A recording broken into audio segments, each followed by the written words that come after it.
He was driving through a mountain road in Montana with no destination and no reason to stop.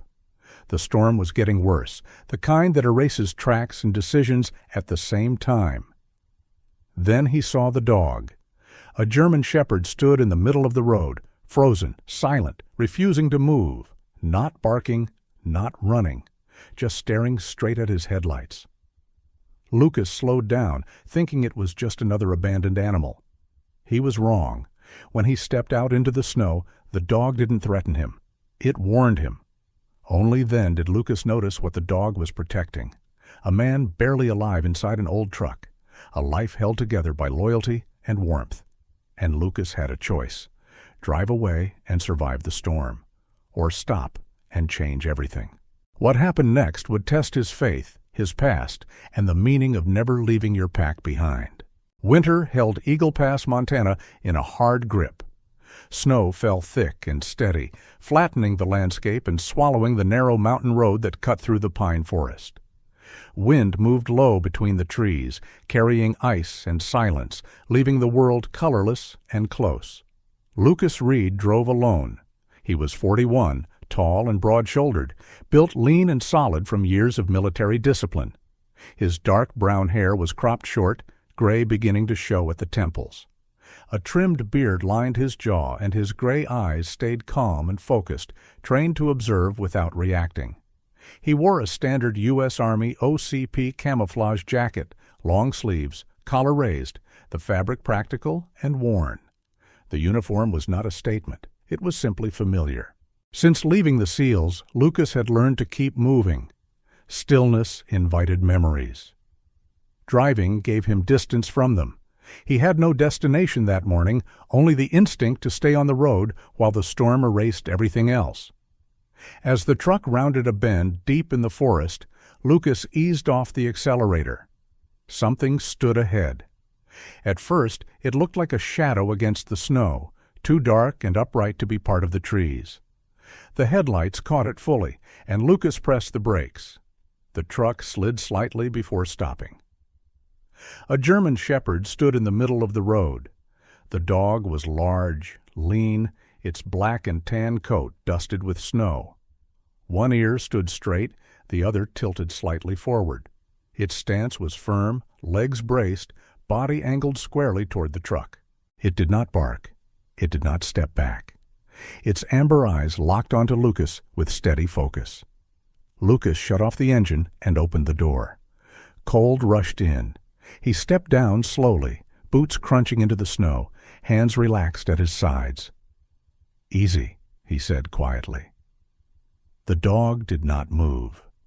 Up close, Lucas could see the signs of exhaustion beneath control, the tight chest, the tension in the muscles, the faint scar cutting through the fur along the left shoulder. This was not a stray reacting in panic. This was an animal trained to hold ground. Lucas took one step forward. The dog's lips lifted slightly, not a snarl, but a warning. Lucas stopped immediately. "All right," he said. "I hear you." He followed the dog's line of sight past the curve. Something dark lay off the road, half buried in snow, metal barely visible beneath the drift. The German shepherd shifted, placing itself more firmly between Lucas and whatever lay behind it. Guarding. Lucas exhaled slowly. The storm pressed in around them, the road empty in both directions. He stayed where he was, eyes level with the dog's, understanding without yet knowing why that this moment, this silent standoff on a nameless road, was the beginning of something he would not be able to turn away from. Lucas stayed where he was, boots planted in the snow, breath steady despite the cold cutting through his jacket. The wind drove flakes sideways across the road, blurring the trees into dark streaks, but the German shepherd did not flinch. It stood in the center of the road, body angled forward, legs locked, eyes fixed on Lucas with unwavering focus. There was no bark, no frantic movement, only refusal. Lucas shifted his weight slightly. The dog adjusted instantly, widening its stance and matching the angle of Lucas's body. The reaction was precise, economical, not panic. Training? Lucas let his gaze travel again, following the line of the dog's shoulders toward the bend in the road where the dark shape waited half-buried in snow. The pickup truck sat off the shoulder at a crooked angle, its front end swallowed by a drift. Snow layered the hood and doors so thickly it looked fused to the ground. The paint, once blue, had faded to something dull and lifeless. The engine was silent. No tracks led away. Lucas exhaled slowly and took a single step to the side. The dog moved with him, teeth flashing for a split second, not in threat, but in warning. A boundary. "All right," Lucas said quietly, his voice carried thin by the wind. He lowered himself slightly, bending at the knees, keeping his hands open. Cold soaked through his pants immediately, but he ignored it. His eyes stayed on the dog now, reading details quickly. Lean frame held together by discipline. Shallow breathing, controlled. Snow clinging to fur that had not been shaken off. A pale scar cut across the left shoulder, old and poorly healed. This dog had been working hard. Recently. "You're not blocking the road," Lucas said. "You're guarding it." The dog's ears flicked. Its eyes darted once toward the truck, then snapped back to Lucas. That was enough. Lucas did not push forward. He backed away 2 steps, slow and deliberate, then turned and walked to his own truck. He opened the passenger door and pulled out a thick wool emergency blanket, coarse and heavy, meant for survival, not comfort. The wind snapped at it as he shut the door and turned back. He dropped the blanket onto the snow several feet from the dog and slid it forward with his boot, stopping well short of the animal. Then he stepped back again, giving space. Seconds stretched. The wind howled louder, pressing cold deeper into Lucas's gloves. Finally, the German shepherd surged forward, seized the edge of the blanket with controlled precision, and dragged it backward toward the pickup. It positioned the blanket against the driver's side door and pressed its body firmly against it, blocking the wind. Lucas nodded once. He moved now, staying wide, closing the distance without rushing. The dog tracked him closely, muscles tense, but did not block him again. Lucas stopped beside the truck and leaned forward, peering through the frosted glass. Inside the cab, a man slumped over the steering wheel. He looked to be in his late 50s, heavy-set, but worn down by time and exposure. Gray hair spilled from beneath a knit cap, flattened and damp. A thick beard, uneven and threaded with white, hid most of his face. His jacket was thin, civilian, not built for mountain winter, hanging loose from shoulders that had once carried strength, but now sagged under fatigue.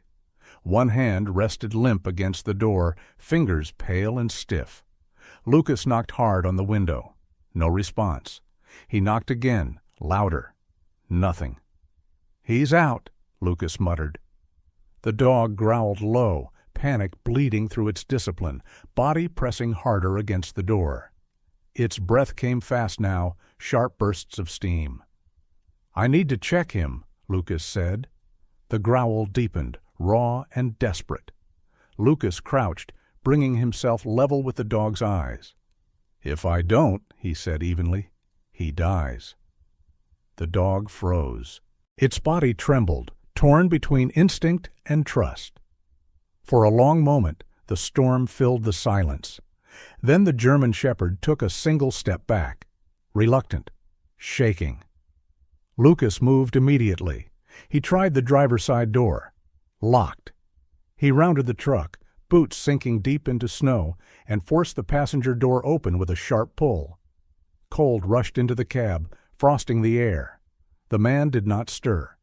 Lucas climbed halfway inside and pressed 2 fingers to the man's neck. A pulse answered him. Weak, slow, but there. "Stay with me," Lucas said.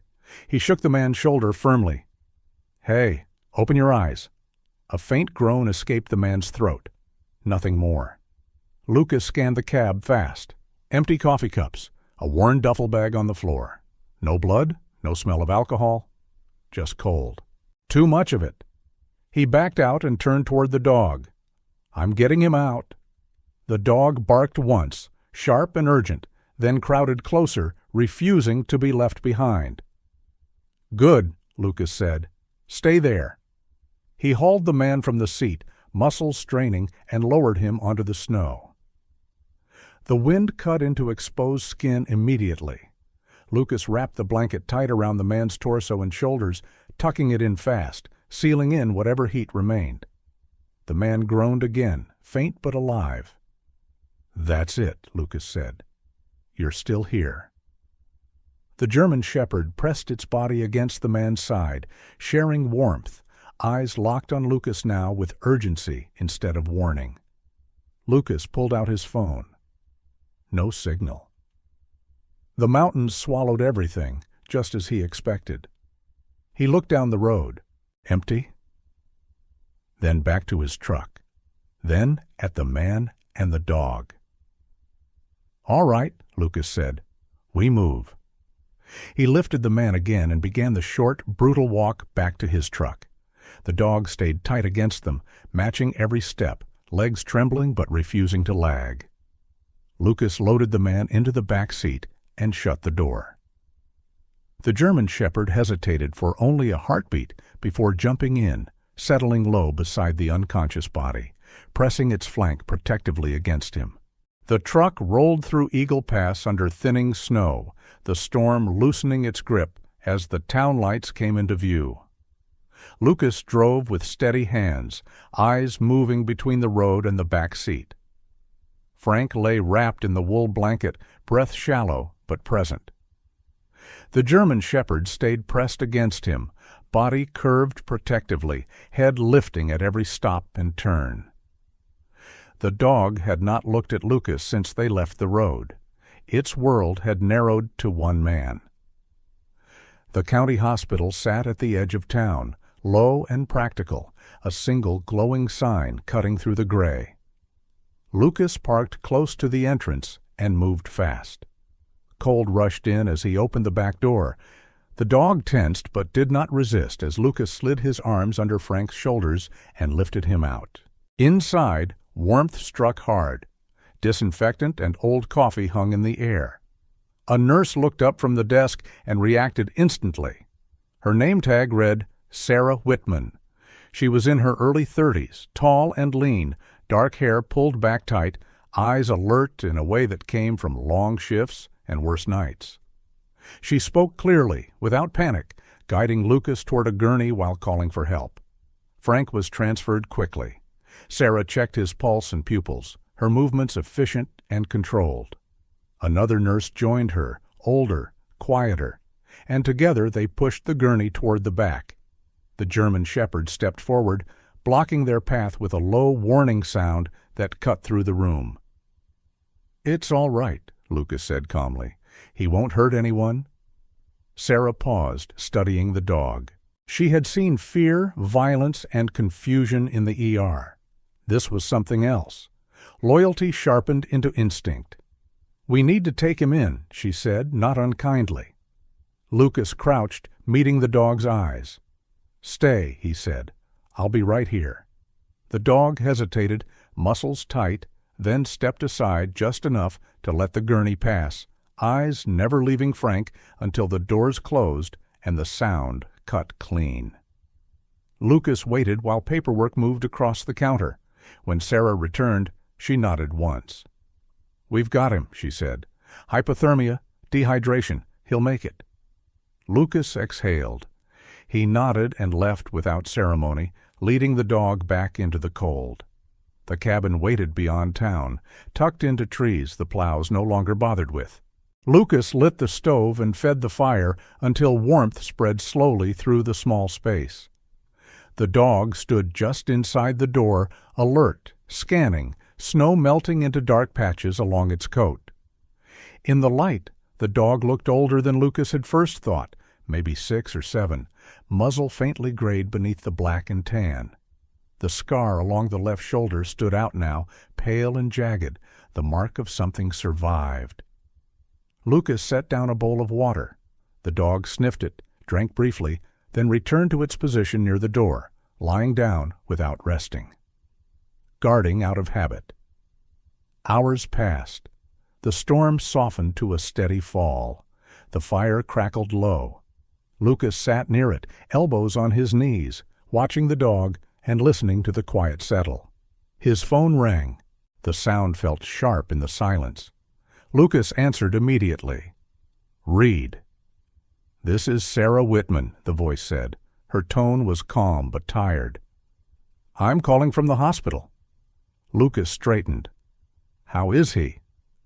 "He's stable," Sarah said. "Core temperature's coming up. Fluids are in." He woke briefly. Lucas glanced at the dog, its ears lifted, head turning toward the sound. "Did he say anything?" "He asked about the dog," Sarah said. "Wouldn't let it go. Kept asking if Ranger was safe." "Ranger?" Lucas repeated. "That's his name," Sarah said. "Frank Miller told us. Late 50s. No address, no insurance. Been living out of that truck for a while. Says the dog's been with him for years." Lucas let the name settle. Ranger fit. He looked at the dog again. The animal had risen now, standing close, eyes fixed on Lucas, reading his voice more than his words. "He's here," Lucas said. "Safe?" There was a pause on the line. "Good," Sarah said softly. "He relaxed when I told him I'd call you." Lucas nodded, though she couldn't see it. "What happens next?" "We'll keep him overnight," Sarah said. "Maybe longer if complications show. After that." She didn't finish the sentence. She didn't need to. Lucas understood. Towns like Eagle Pass had limits. So did hospitals. "I'll come by tomorrow," Lucas said. "Check on him." "I'll tell him," Sarah said. "And Lucas?" "Yes?" "You did the right thing," she said. Not dramatic, just certain. The call ended. Lucas lowered the phone slowly. Ranger stepped closer, pressing its shoulder lightly against Lucas's leg, eyes searching his face. Lucas rested a hand on the dog's neck, feeling the tension there, the strength held in check. "He's alive," Lucas said. "You did your job." Ranger exhaled, a long breath, and finally lowered his head. The fire burned steady. Outside, snow continued to fall, quieter now. Inside the cabin, man and dog settled into the same silence, two souls with nowhere else to go, sharing the space without question. Night settled fully over the mountains, heavy and slow, the storm reduced now to a soft, persistent fall that pressed silence against the cabin walls. The fire burned low and steady, its light stretching in long shadows across the wooden floor. Lucas sat on the edge of the narrow couch, boots still on, jacket unzipped but not removed, his body unwilling to surrender to rest. Ranger lay a few feet away near the door, curled but not relaxed, head resting on his paws, one ear tilted toward the window. In the dim light, his black and tan coat looked almost silvered, snowmelt darkening the fur along his chest. He was still, but awake, watching, waiting.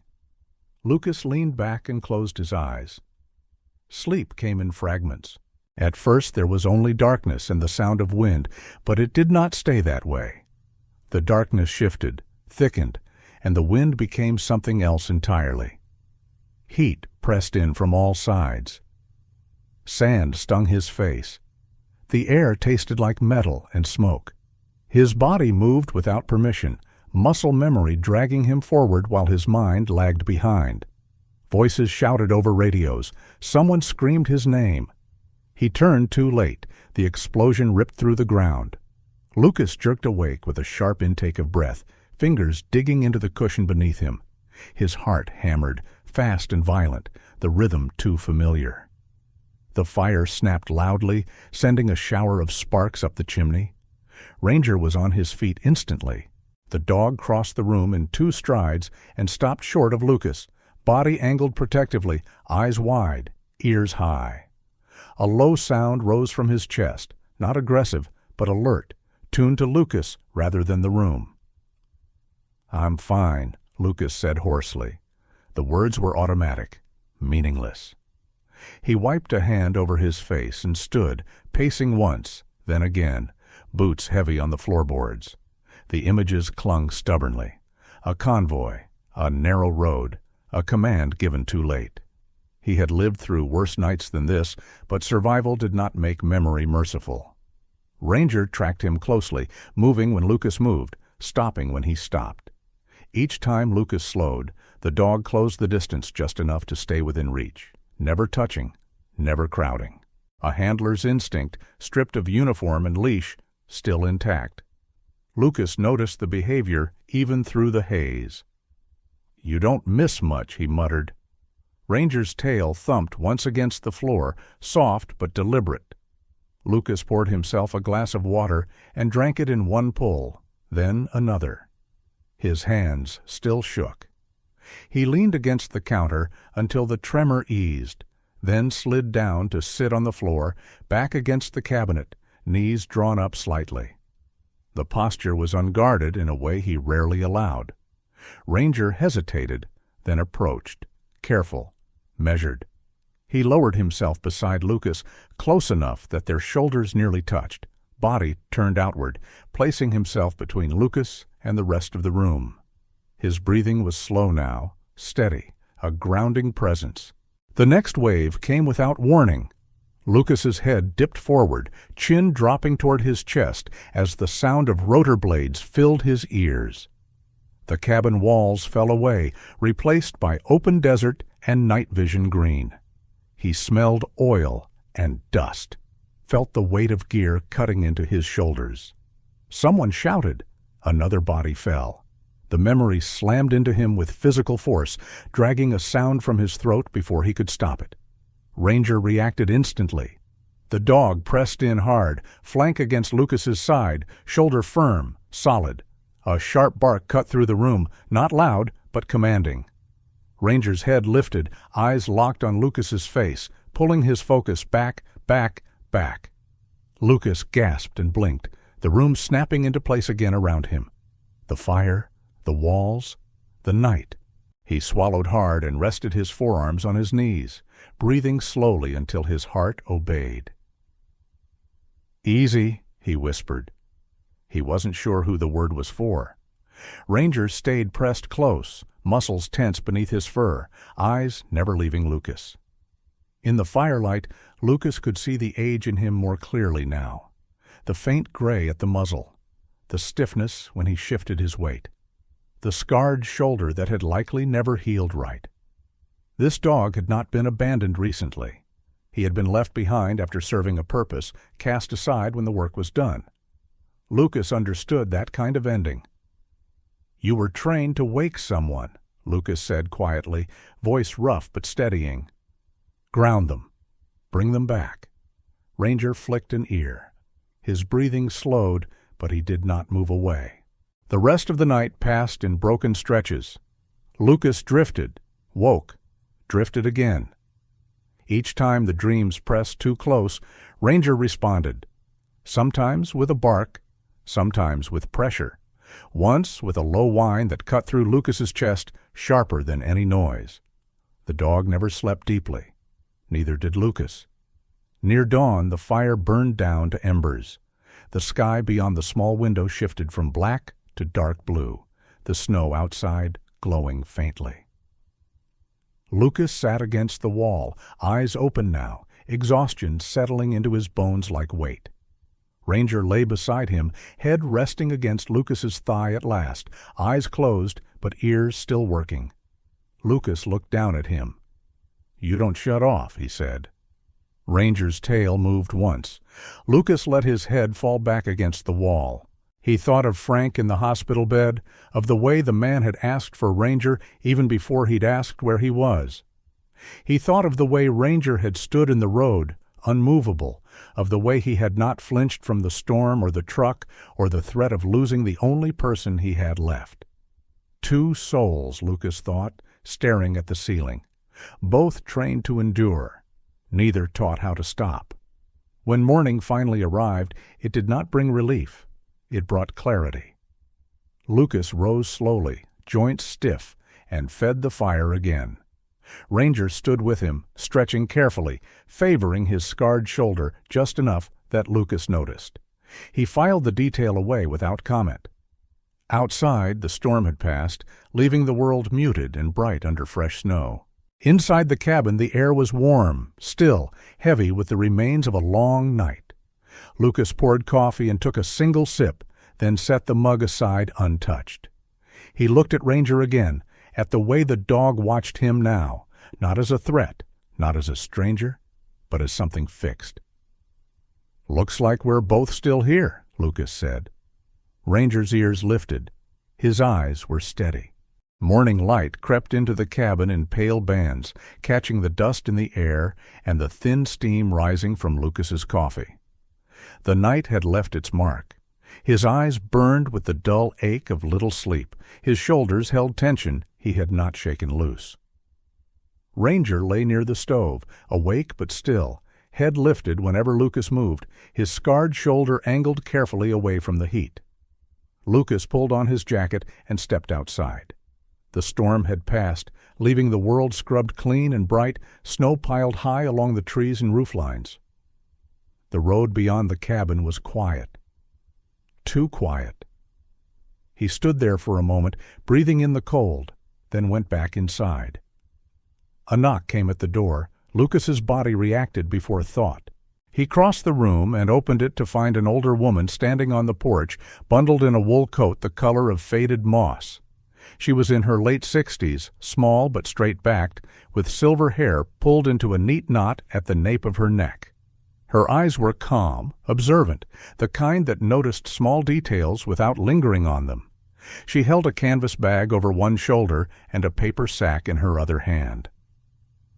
"Lucas Reed," she said, voice steady. "I'm Margaret Collins." He nodded. "What can I do for you?" She smiled faintly, not offended by the question.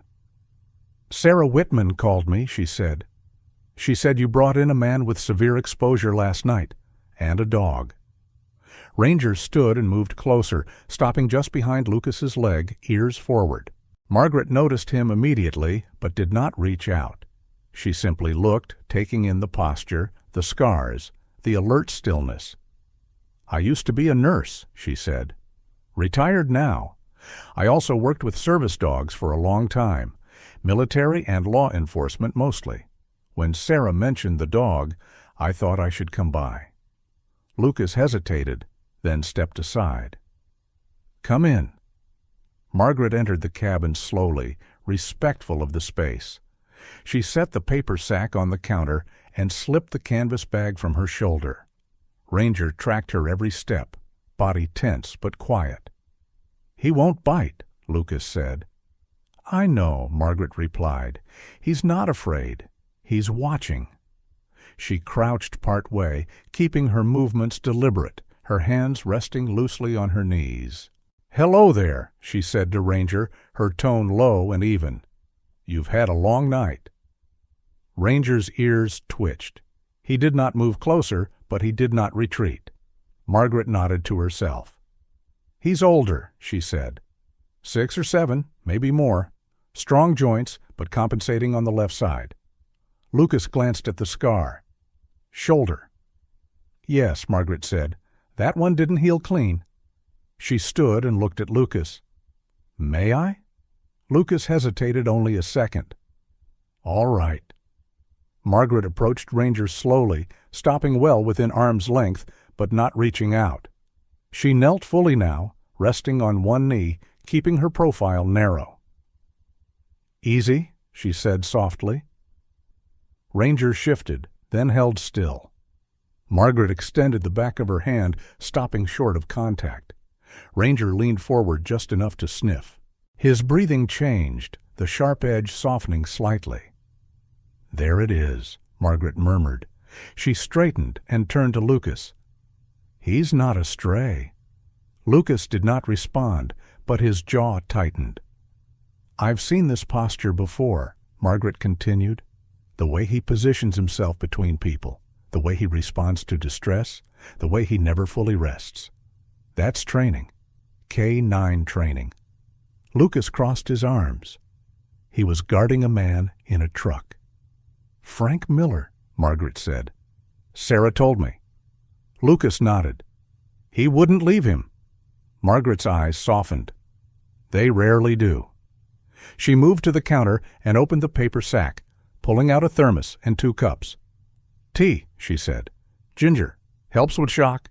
Humans and dogs." Lucas took the cup without comment. Margaret poured another and set it on the floor near Ranger. He sniffed it, then ignored it, attention still on Lucas. Margaret smiled faintly. "Later," she said to the dog, "when you decide." She straightened and studied the cabin, the sparse furniture, the disciplined order. "You were military," she said. "Yes." "So was my husband," Margaret said. "Army medic. Vietnam." Lucas glanced at her. "Was?" She nodded. "He didn't come back the same, neither did the dogs he worked with." Lucas looked back at Ranger. "What happened to them?" Margaret's mouth tightened slightly. "Budget cuts, failed missions, injuries. Dogs get labeled unreliable or dangerous after one incident, even if they did exactly what they were trained to do. Sometimes they're reassigned. Sometimes they're retired. Sometimes they're just left." Lucas felt something settle into place. "The scar," Margaret said, "likely shrapnel, or a fall during insertion. That shoulder took a hit. He adapted. Dogs always do." Ranger shifted closer to Lucas, pressing lightly against his leg. "You speak his language," Lucas said. Margaret smiled. "I listen." She reached into her canvas bag and pulled out a small notebook, flipping it open. "Did Frank mention where he got Ranger?" "Not yet." Margaret nodded. "When he's awake enough, I'll ask. But I'd bet he found him after the dog had already been discarded.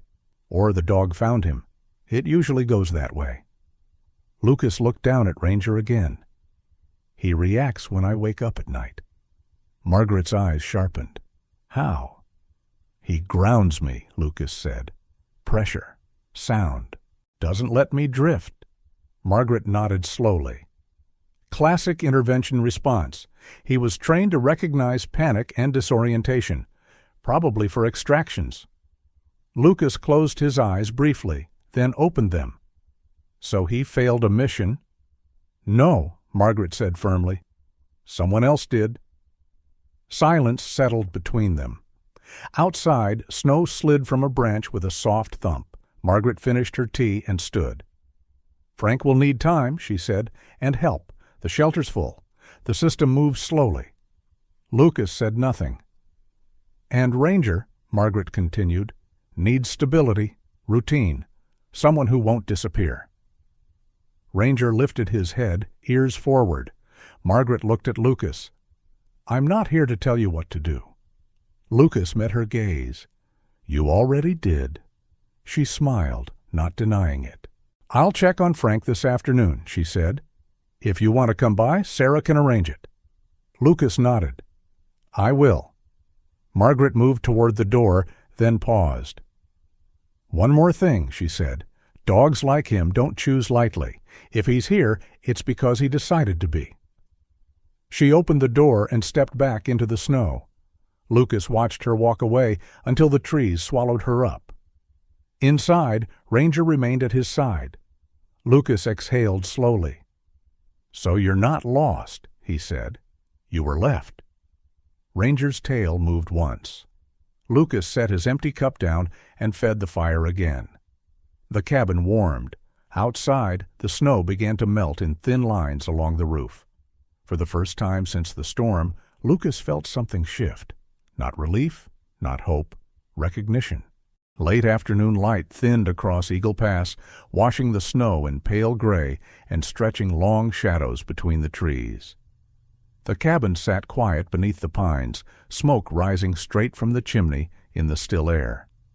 Inside, Lucas worked methodically near the stove, splitting a short stack of firewood, each strike controlled, deliberate. Ranger lay several feet away, head up, eyes following every movement, ears adjusting to the faintest sound outside. The knock came sharp and exact. Ranger was on his feet instantly, body rigid, a low vibration rolling from his chest. Lucas straightened and lifted one hand without turning. "Easy," he said, calm but firm.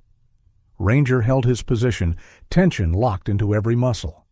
Lucas crossed the room and opened the door. Cold air rushed in with the man standing on the porch. He was in his early 40s, tall and solid, dressed in a dark green field jacket marked with state wildlife enforcement insignia. His posture was formal but not aggressive, boots planted squarely, shoulders back. His hair was cut short, light brown with a hint of red, his face weathered by long hours outdoors. His eyes were sharp but not unkind, trained to assess without provoking. "Lucas Reed?" the man asked. "Yes." "Daniel Hayes, State Wildlife." He held up his badge briefly, then lowered it. "Mind if we talk?" Lucas stepped aside just enough to keep the doorway open. Hayes's gaze moved past him, landing immediately on Ranger. The dog stood several feet back, shoulders squared, head level, eyes locked on the newcomer. He did not bark. He did not retreat. Hayes noted the stance with a subtle tightening of his jaw. "That's the dog," he said quietly. Lucas closed the door partway, cutting the cold, but not the tension. "He's not a threat." Hayes nodded once, slow.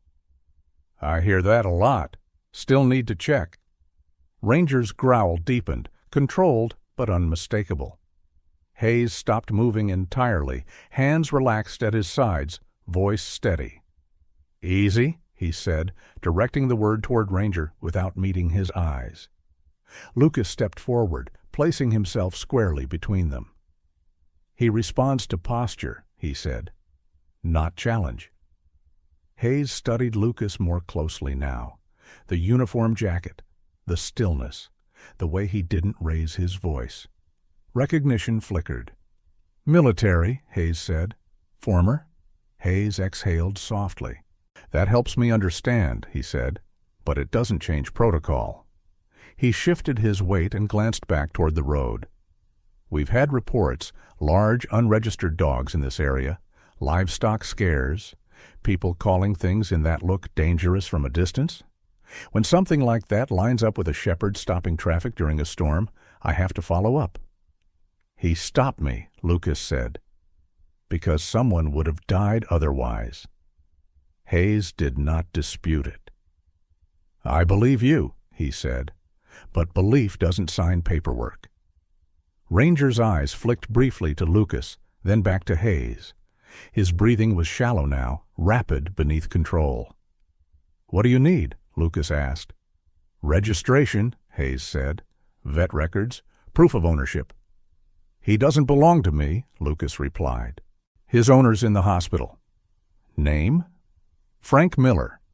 Hayes frowned slightly. "No fixed address?" "No." Hayes nodded again, slower this time. "That makes it complicated." Ranger shifted, nails scraping faintly against the floorboards.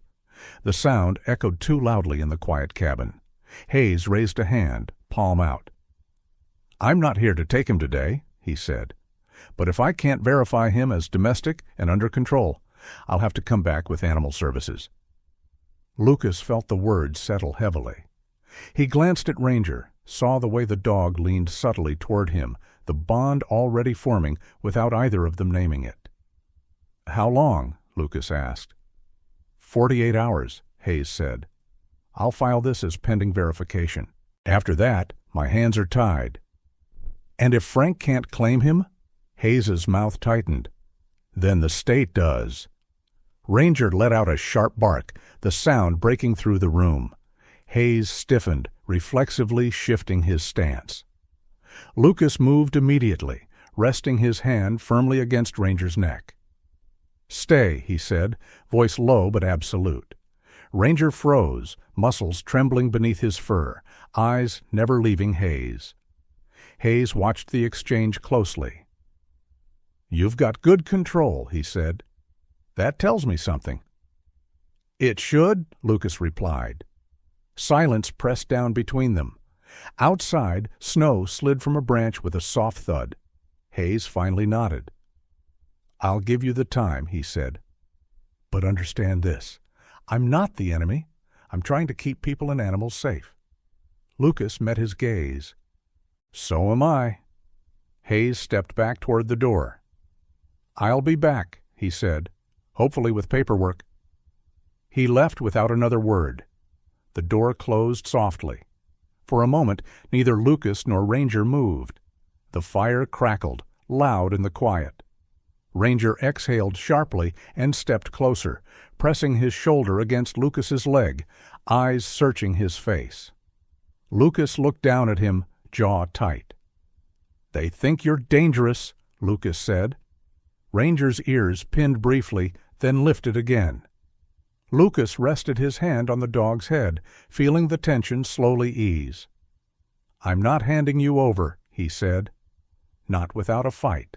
Lucas thought of the road, of Ranger planted in the storm, of the way the dog had pressed against Frank to keep him alive.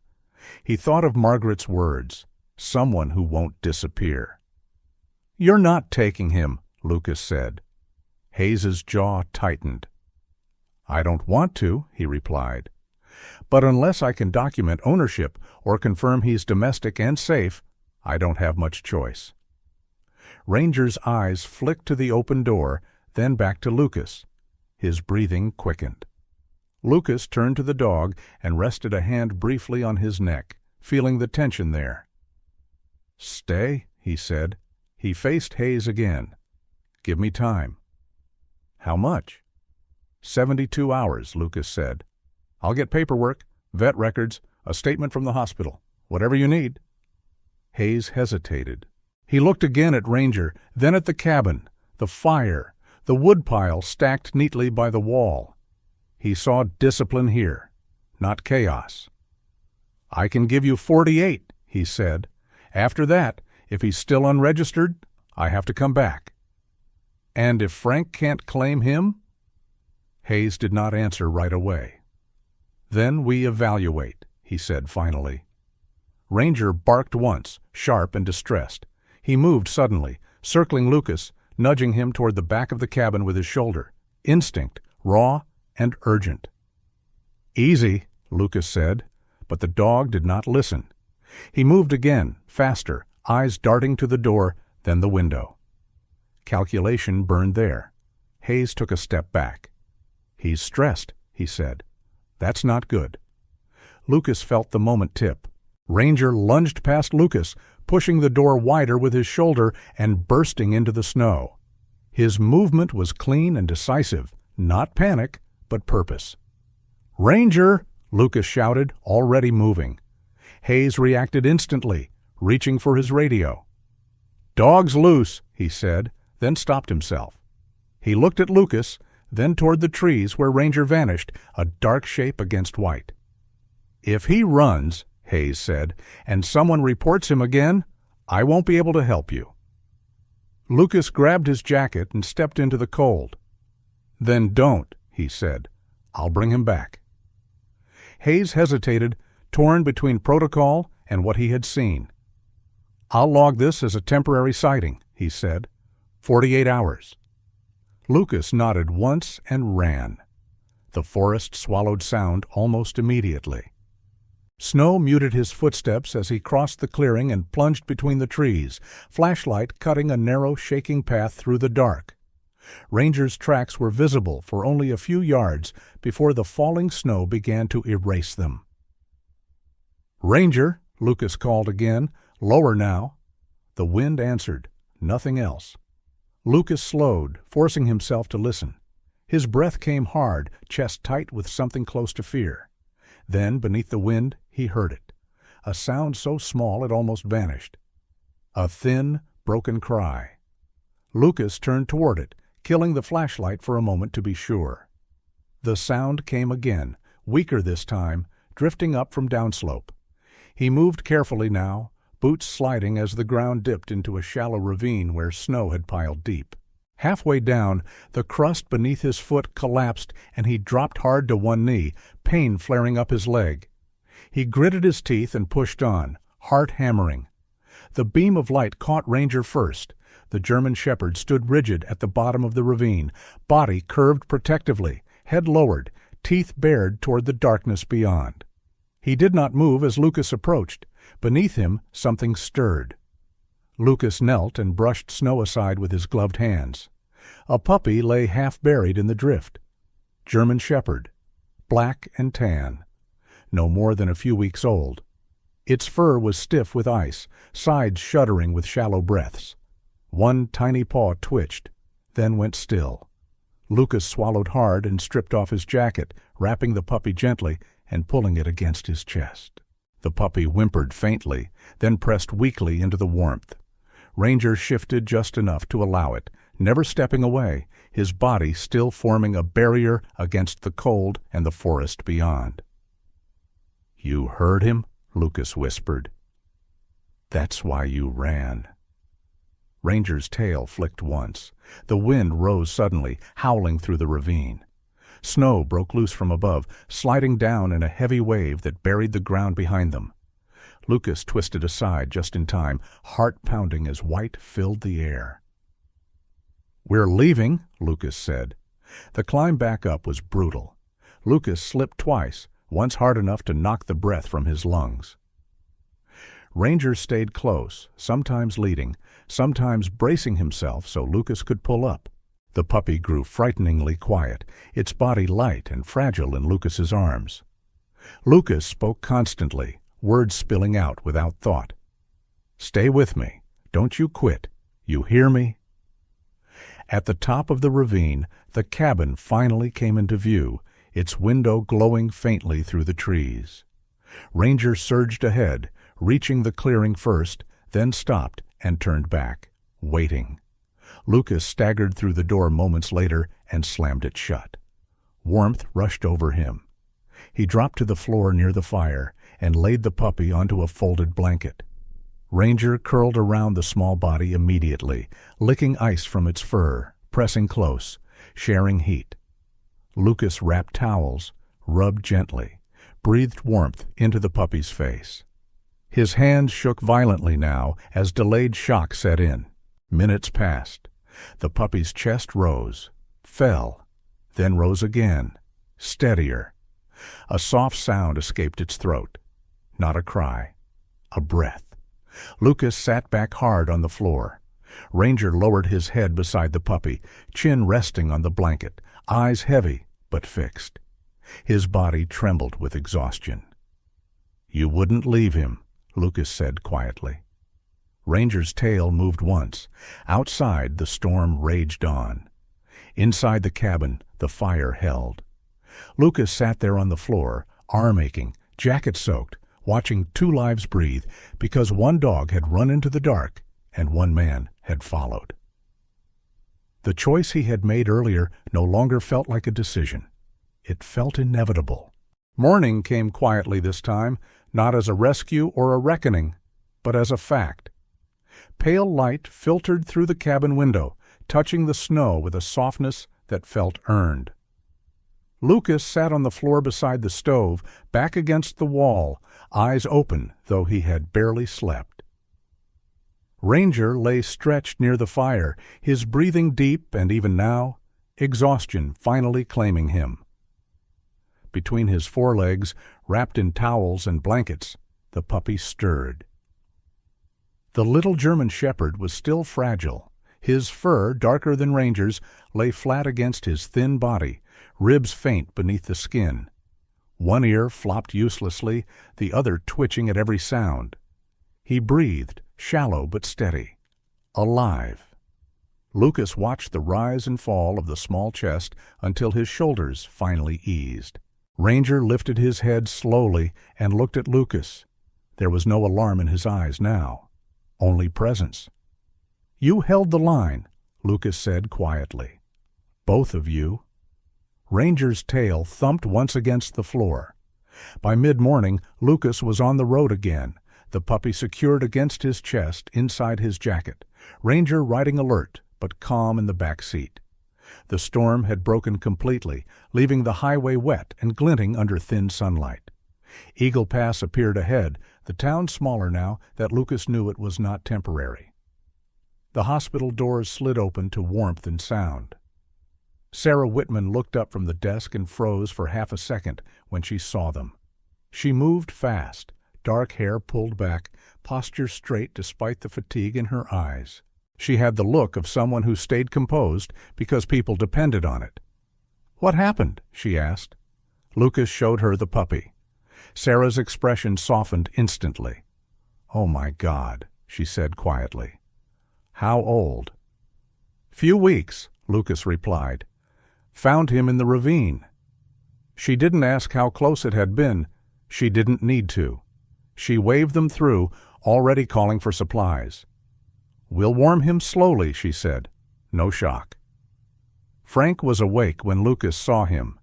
He sat upright in the bed, thinner than he had looked in the truck, his beard trimmed unevenly, gray eyes sharp despite the wear of years lived hard. He was a broad man, shoulders still carrying the memory of strength, even if the body had let some of it go. When he saw Ranger, his face broke open. "There you are," Frank said, voice rough. Ranger stopped short, then crossed the room in a controlled rush, pressing his head against Frank's chest. Frank wrapped one arm around him, hand shaking. "I thought I lost you," Frank murmured. Lucas stood back, holding the puppy, letting the moment belong to them. Frank looked up then, eyes finding the bundle. "What's that?" Lucas stepped closer and opened his jacket. The puppy blinked up at the light, let out a weak sound. Frank stared for a long second, then laughed softly, the sound breaking. "He heard him," Frank said. "I knew he would." Sarah watched from the doorway, arms crossed loosely, eyes bright. She had grown up in this town, learned early how quickly things could go wrong and how rarely they fixed themselves without someone choosing to stay. Seeing Lucas there, seeing Ranger alive, something settled in her. The wildlife officer came that afternoon. Daniel Hayes removed his cap when he stepped inside, posture less rigid than before. His eyes went first to Ranger, then to Frank, then to the puppy sleeping against Lucas's chest. "So that's what he ran for," Hayes said quietly. "Yes," Lucas replied. Hayes nodded. "I spoke with Margaret Collins," he said. "And the hospital. Frank's records help. Ranger's history, too. He was K9, retired badly, not dangerous."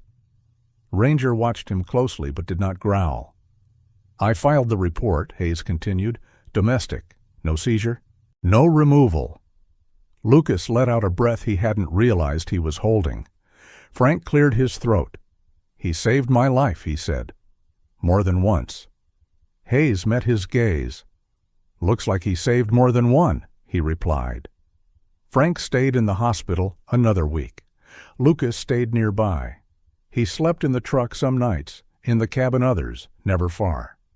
The puppy grew stronger, appetite fierce, legs unsteady but determined. Lucas named him Ash for the way he had been pulled from white and cold into fire and breath. Ranger accepted Ash without question. He corrected gently, positioned instinctively, teaching without effort. Watching them together, Lucas saw something he had missed for a long time: continuity. Frank could not go back to the road. His body would not allow it anymore. He knew it. He said it plainly, without bitterness. "I don't need much," Frank told Lucas one evening, sitting outside the cabin with a blanket around his shoulders. "Just somewhere to belong." Lucas looked at the land around them, the trees, the quiet, the empty stretches that could hold more than one man and his ghosts. "Then stay," Lucas said. The idea did not arrive as inspiration. It arrived as recognition. Margaret helped with paperwork, Sarah helped with connections, Hayes helped with permits. None of them called it charity. They called it work. By spring, the first structure stood behind the cabin. Simple, solid, clean, a place for dogs who had served and nowhere to go, a place for men who knew the same ending too well. Lucas did not name it grandly. He did not believe in miracles. He called it a shelter. Ranger became its constant, Ash its shadow, Frank its caretaker when Lucas was gone. Sarah stopped by often, sometimes with supplies, sometimes just to sit. She had learned early that staying mattered more than fixing. More dogs came, some quiet, some broken, None were turned away. Lucas stayed in Montana, not because Sometimes miracles do not arrive with thunder or light from the sky. Sometimes they arrive quietly in the shape of loyalty that refuses to leave, or courage that chooses to stay when walking away would be easier. Lucas did not save Ranger by strength alone. Ranger did not survive by instinct alone. What carried them through the storm was something deeper than training or chance. It was love expressed through action and faith expressed through staying. God often works this way in our lives, not by removing every storm, but by placing the right soul beside us inside it. A dog who will not run, a person who will not turn away. A moment where we are asked to protect instead of retreat. These are not accidents, they are invitations. In everyday life, we all face moments where we can disappear or we can remain. We can look away from someone who is hurting, or we can kneel down and help them breathe again. The story of Lucas and Ranger reminds us that when we choose compassion, God multiplies it into purpose. What began as survival became a family. What began as loss became a calling. If this story touched your heart, let it move your hands as well. Share it with someone who feels forgotten. Leave a comment to show you were here, and if this message spoke to you, comment Amen so others know they are not alone. Subscribe to the channel if you believe stories like this still matter in a world that needs hope. May God bless you, protect you, and guide you through every storm you face. And may you never forget that no one is meant to walk alone.